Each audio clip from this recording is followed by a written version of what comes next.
Greetings, car fanatics. Welcome to the fourth episode of my Porsche 911 Buyer's Guide series. In the last three episodes, we covered the different generations, trims, and options. So hopefully you've identified the exact 911 you want along with the options.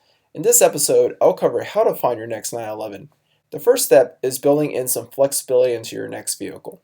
If you saw the last episode, you probably have a good sense of what vehicle trim, color, drivetrain, and options you want. However, once you start looking, you'll quickly realize how difficult it is to find a vehicle that fits exactly what you're looking for. So I recommend creating a list of the must-haves versus the nice-to-haves. For example, for me, I was willing to accept either a Carrera 4S or a 2S, but the car could not be black and it also had to have a manual transmission. So because I wasn't too strict with my requirements, it was fairly easy to find a car within the price range. So figure out your must-haves and your nice-to-haves so you can stay disciplined in your search. But whatever you do, don't compromise on your truly must-have options. So next, let's move on and talk about where you're actually going to find your car. Is it going to be somewhere nearby, or will you have to go out of state to find your next vehicle? I think the answer to this question really depends on how strict your requirements are for your next vehicle. If you're looking for a vehicle with really specific requirements, it's probably going to be unlikely that you're going to find a car nearby unless you live in a major city that has a lot of 911s, such as Los Angeles. On the other hand, if you have some pretty flexible requirements, you might be able to find a car locally.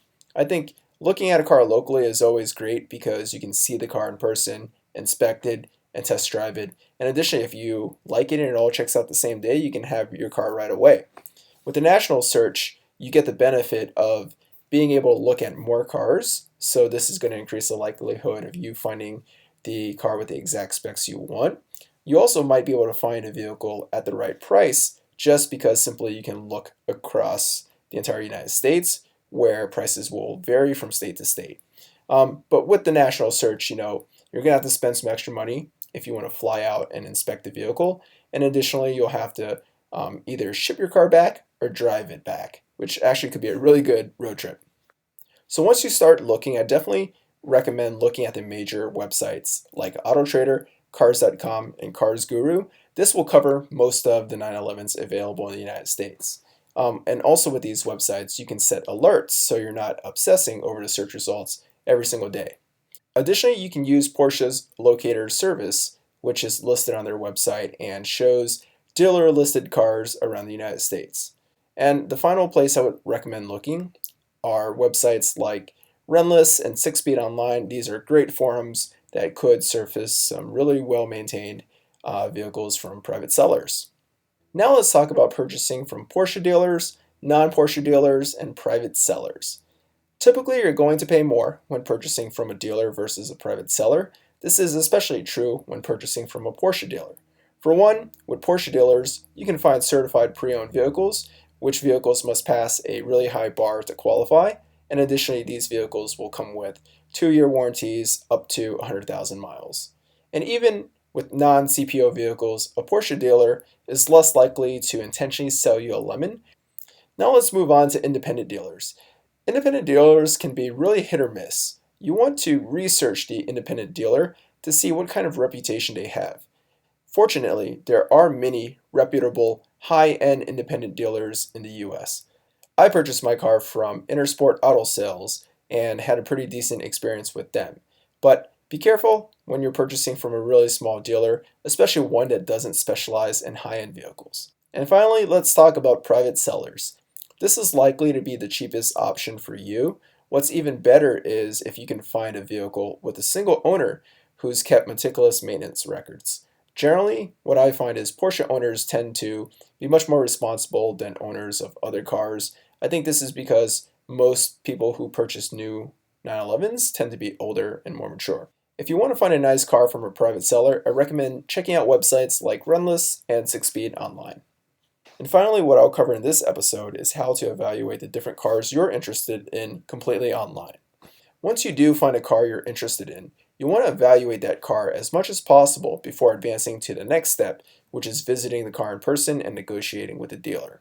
So first, glance at the pictures, make sure the car is in pretty good condition, And when it comes to figuring out what options the car has, you can quickly look at the picture of the center stack, and this is going to reveal most of the options the vehicle will have. So if you look at the center stack, you'll be able to tell if the car has full leather, sport chrono, PASM suspension, sport exhaust, and other options. Then review the car details to double check the options and see if you missed any options. Next, you want to take a look at the Carfax or AutoCheck report. These reports don't guarantee that a vehicle is in great condition, but it can uncover vehicles you want to stay away from. So the very first thing is look at the vehicle and see if it has any accidents. If there is an accident on the record, regardless of how minor the accident is, just move on. It's not really worth your time to try to dig up what type of damage was done to the vehicle. There are plenty of accident-free vehicles on the market. Look at the report and see how many owners the vehicle has had. The fewer the owners, the better. And what you want to be aware of is a car that has had multiple owners in really short intervals, which could indicate that a lot of these owners had issues with the car, or maybe these owners just had the car as a toy and didn't really take care of it. The third thing you want to review is the detailed report itself, which can show you the maintenance and inspection history.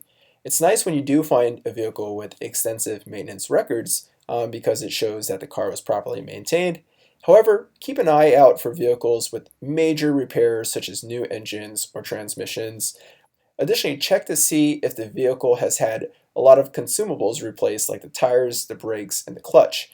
If these items were replaced at a frequency that seems a bit much for the car's age and mileage, it could be a sign that the car's previous owner drove it pretty hard. For example, I got my car with 57,000 miles and it still had the original brakes and clutch. In my case, I had the car's computer scan and it actually indicated that the car had only been redlined less than a handful of times in its lifetime.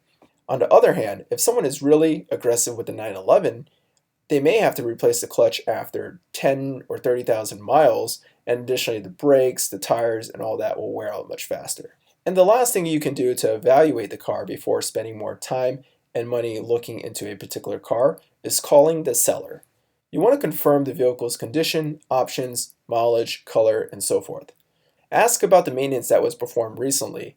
When buying a 911 from any kind of dealer, at a minimum, you should demand that some of the general maintenance items have been addressed, such as oil change, air filters, brake fluid, etc. Also, you want to inquire about the maintenance history just to make sure the car was taken care of properly.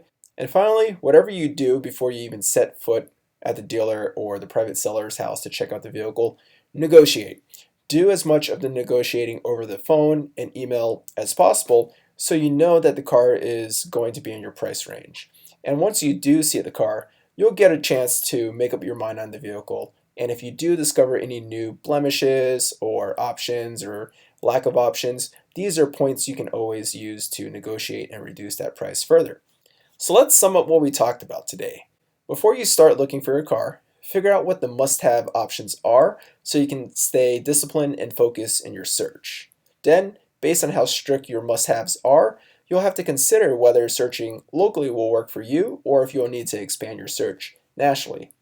Third, check out the major car buying websites, forums, and even bargain sites like Craigslist and eBay for potential hidden gems.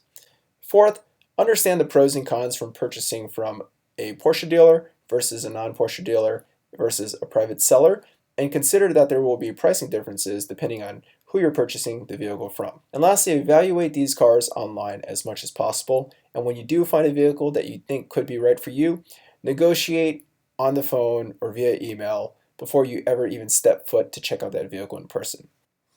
Thanks for watching Car Fanatics. I hope this video was helpful. In the next and final episode, I'll talk about what you should do when you actually visit the vehicle, what things you should look out for, what tests you should have performed on the vehicle, and finally, how to negotiate the vehicle. If you like this video, give it a thumbs up and subscribe to the channel. Leave any questions or comments below.